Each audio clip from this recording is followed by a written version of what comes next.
हम आने वाले दिनों में उस सपने को लेकर के आगे चलना चाहते हैं ताकि ऑर्गेनिक फूड की जो विश्व की मांग है, उस ऑर्गेनिक फूड का बास्केट हमारा देश कैसे बने, किसानों का जीवन आसान बने, गांव में टॉप क्लास इंटरनेट कनेक्टिविटी मिले, किसानों को स्वास्थ्य सुविधाएं मिले, किसान के बच्चों को पढ़ने के लिए स्मार्ट स्कूल अवेलेबल हो, किसान के बच्चों को रोजगार उपलब्ध हो।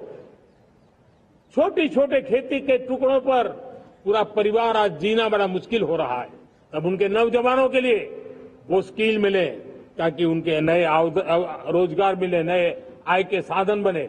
इसका एक कॉम्प्रिहेंसिव प्रयास हम कर रहे हैं। बीते वर्षों में वुमेन लेड डेवलपमेंट मॉडल पर हमने काम किया है। इनोवेशन हो, एम्प्लॉयमेंट हो, एंटरप्रेन्योरशिप हो, हर सेक्टर में महिलाओं के कदम बढ़ते जा रहे हैं। महिलाएं सिर्फ भागीदारी बढ़ा रही है ऐसा नहीं, महिलाएं नेतृत्व दे रही है। आज अनेक क्षेत्रों में, आज हमारे रक्षा क्षेत्र में देखिए, हमारा एयरफोर्स हो, हमारी आर्मी हो, हमारी नेवी हो, हमारा स्पेस सेक्टर हो, आज हमारी महिलाओं का हम दमखम देख रहे हैं देश के लिए। लेकिन दूसरी तरफ कुछ चिंता की बातें भी आती हैं और मैं आज लाल किले से फिर बार एक अपनी पीड़ा व्यक्त करना चाहता हूं। एक समाज के नाते हमें गंभीरता से सोचना होगा कि हमारी माताओं, बहनों, बेटियों के प्रति जो अत्याचार हो रहे हैं, उसके प्रति देश का आक्रोश है, जन सामान्य का आक्रोश है। इस आक्रोश को मैं महसूस कर रहा हूं। इसको देश को, समाज को, हमारी राज्य सरकारों को गंभीरता से लेना होगा। महिलाओं के विरुद्ध अपराधों की जल्द से जल्द जांच हो, राक्षसी कृत्य करने वालों को जल्द से जल्द कड़ी सजा हो, वो समाज में विश्वास पैदा करने के लिए जरूरी है। मैं ये भी बताना चाहूंगा कि जब बलात्कार की या महिलाओं पर अत्याचार की घटनाएं घटती हैं तो उसकी बहुत चर्चा होती है, बहुत प्रचार होता है, मीडिया में छाया रहता है। लेकिन जब ऐसे राक्षसी मनोवृत्ति व्यक्ति को सजा होती है तो वो खबरों में कहीं नजर नहीं आती है, कोने में कहीं पड़ा रहता है।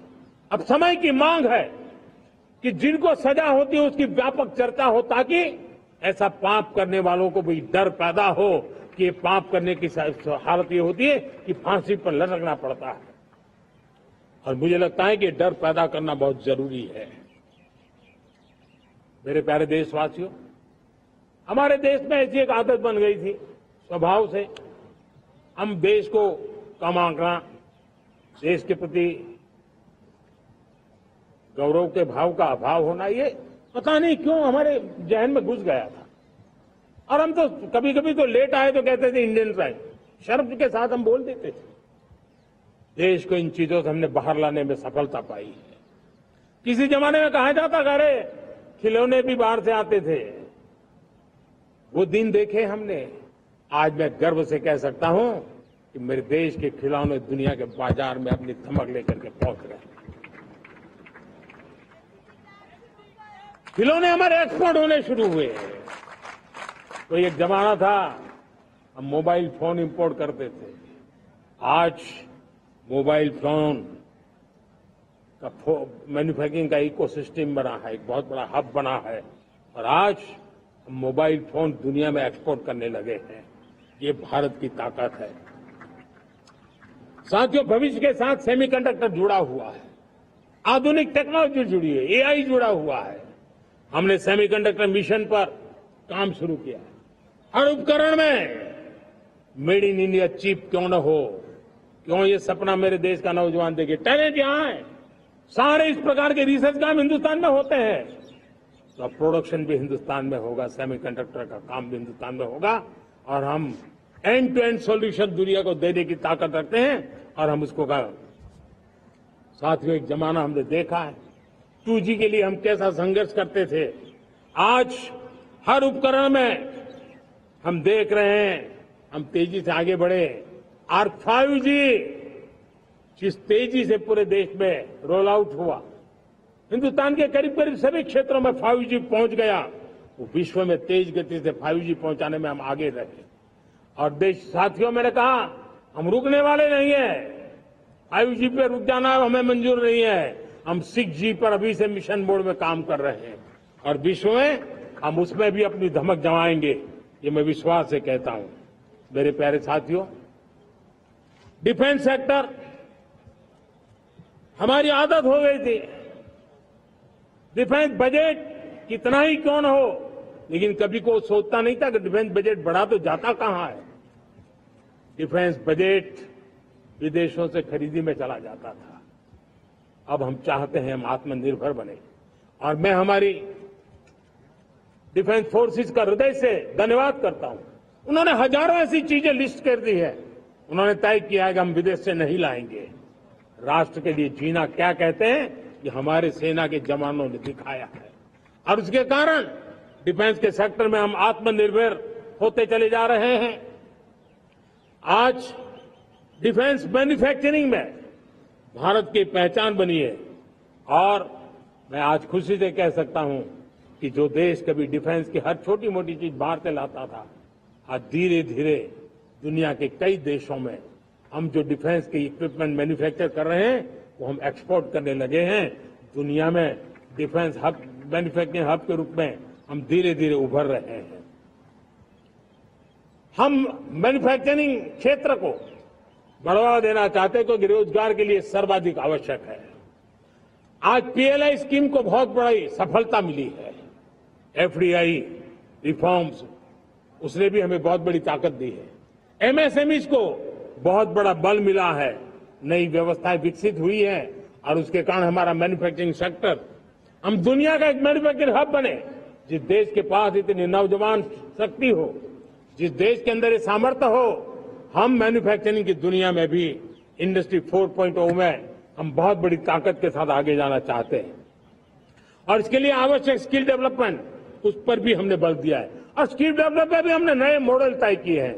हमने जन भागीदारी को जोड़ा है ताकि तुरंत रिक्वायरमेंट के अनुसार स्किल डेवलपमेंट हम कर सके।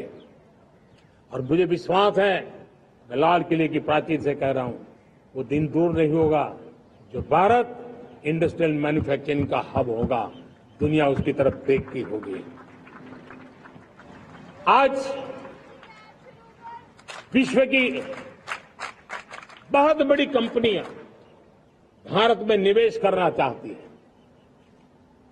ये चुनाव के बाद मैंने देखा, मेरे तीसरे कार्यकाल में जितने लोग मुझसे मिलने के लिए मांग कर रहे हैं वो ज्यादातर निवेशक लोग हैं, विश्व भर के निवेशक हैं। वो आना चाहते हैं, भारत में निवेश करना चाहते हैं। ये एक बहुत बड़ा गोल्डन अपॉर्चुनिटी है। मैं राज्य सरकारों से आग्रह करता हूं कि आप निवेशकों को आकर्षित करने के लिए स्पष्ट नीति निर्धारित कीजिए, गुड गवर्नेंस का आश्वासन दीजिए, लॉ एंड ऑर्डर सिचुएशन के लिए उनको भरोसा दीजिए। हर राज्य एक तंदुरुस्त स्पर्धा में आगे आए। राज्य के बीच निवेशकों को खींचने के लिए स्पर्धा होनी चाहिए। निवेशकों के लिए, ताकि उनके राज्य में निवेशक आएंगे, उनके राज्य के नौजवानों को स्थानीय रूप से अवसर मिलेगा, रोजगार का अवसर मिलेगा।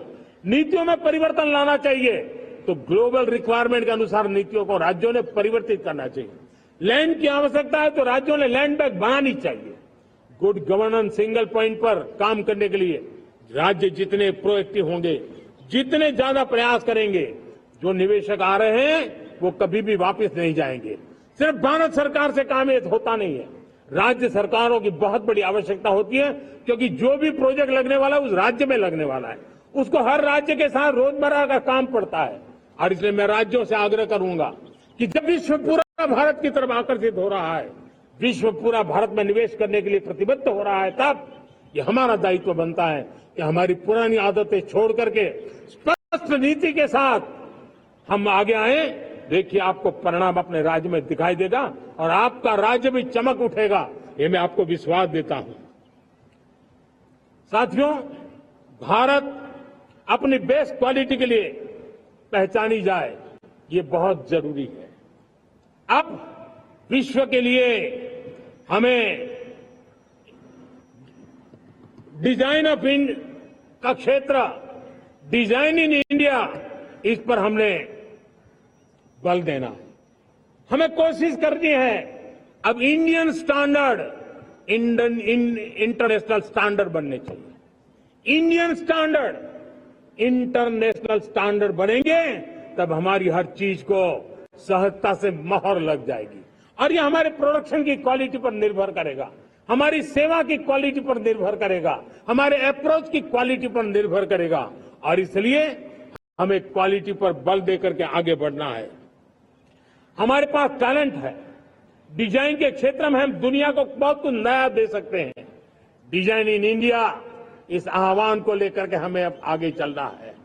Design in India and design for the world, इस सपने को लेकर के चलना है।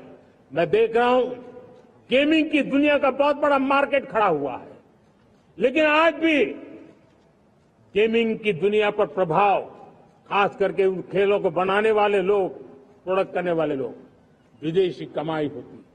भारत के पास बहुत बड़ी विरासत है, हम गेमिंग की दुनिया में बहुत नई टैलेंट को लेकर के आ सकते हैं। विश्व के हर बच्चे को हमारे देश की बनी हुई गेमिंग की ओर आकर्षित कर सकते हैं। मैं चाहता हूं कि भारत के बच्चे, भारत के नौजवान, भारत के आईटी प्रोफेशनल्स, भारत के एआई के प्रोफेशनल्स, वे गेमिंग की दुनिया को लीड करें। खेलने में नहीं, गेमिंग की दुनिया में हमारे प्रोडक्ट पूरे विश्व में पहुंचने चाहिए और दुनिया में हमारे एनिमेटर्स काम कर सकते हैं।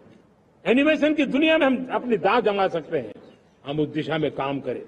मेरे प्यारे देशवासियों, आज विश्व के अंदर ग्लोबल वार्मिंग, क्लाइमेट चेंज हर क्षेत्र में चिंता और चर्चा का विषय रहता है। भारत ने उस दिशा में काफी कदम उठाए हैं। हम विश्व को आश्वस्त करते रहे हैं और शब्दों से नहीं, अपने कार्यों से, प्राप्त परिणामों से हमने विश्व को आश्वस्त भी किया है और विश्व को आश्चर्यचकित भी किया है। हम ही हैं जिन्होंने सिंगल यूज प्लास्टिक पर प्रतिबंध लगाया है। हमने रिन्यूएबल एनर्जी पर विस्तार किया है। हमने रिन्यूएबल एनर्जी को एक नई ताकत दी है। आने वाले कुछ वर्षों में हम नेट जीरो फ्यूचर की ओर आगे बढ़ रहे हैं। मुझे याद है पेरिस एकॉर्ड में जिन देशों ने अपने लक्ष्य निर्धारित किए थे, आज मैं लाल किले की प्राचीर से मेरे देशवासियों की ताकत दुनिया को बताना चाहता हूं। G20 देश के समूह जो नहीं कर पाए, वो मेरे देश के नागरिकों ने करके दिखाया। मेरे देशवासियों ने करके दिखाया है, हिंदुस्तान ने करके दिखाया है। पेरिस एकॉर्ड के अंदर जो टारगेट हमने तय किए थे, उन टारगेट को समय से पहले पूरा करने वाला G20 देशों के समूह में अगर कोई है तो एकमात्र मेरा हिंदुस्तान है, एकमात्र मेरा भारत है। और इसलिए गर्व होता है साथियों, रिन्यूएबल एनर्जी के टारगेट हमने पूरे कर। हम 2030 तक रिन्यूएबल एनर्जी को 500 गीगावाट तक ले जाने के लिए मकसद काम। आप कल्पना कर सकते हैं कि कितना बड़ा लक्ष्य है।